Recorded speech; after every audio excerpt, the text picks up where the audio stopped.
விஜய் தொலைக்காட்சியில் Bigg Boss season 9லேருந்து பார்வதி, கம்ருதீன் 2 பேருமே ரெட் கார்டு வாங்கி வெளியில் வந்துட்டாங்க. இப்போ வரைக்குமே இதை பற்றின இஷ்யூ பற்றி நிறைய பேர் வந்து பேசிட்டு தான் இருக்காங்க. இப்போ ரீசெண்டாக எவிக்ட் ஆகி வந்த சுபிக்ஷா அவர்களும் வெளியில் ஒரு இன்டர்வியூவில் வந்து என்ன சொல்லியிருக்காங்கன்னா, அவங்களுக்கு சாண்ட்ராக்கு வந்து நிஜமாக பேனிக் அட்டாக் வந்துச்சு தான். அது வந்து உண்மைதான். பட் ஆனால் கம்ருதீன் வந்து காலில் வந்து விழக்குள்ள அவங்க ஏன் அந்த மாதிரி ஒரு பிஹேவியர் பண்ணாங்கன்னு தெரியல. சாண்ட்ரா வந்து அப்போ ஏன் வந்து கத்தி ஒரு இது பண்ணாங்கன்னு தெரியல.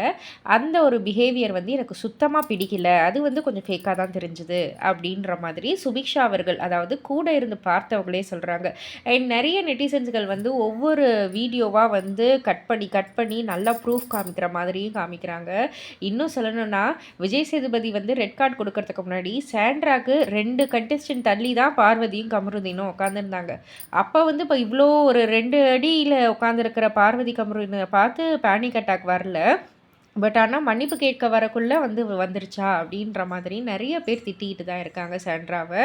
ஸோ இதை பற்றி நீங்கள் என்ன நினைக்கிறீங்க, உங்களுடைய கருத்து என்ன அப்படின்றதையும் கீழே உள்ள கமெண்ட் பாக்ஸில் குறிப்பிட்டு சொல்லுங்கள். அண்ட் மறக்காமல் சேனலை சப்ஸ்கிரைப் பண்ணி பக்கத்தில் உள்ள பெல் ஐக்கானை கிளிக் பண்ணிவிடுங்க.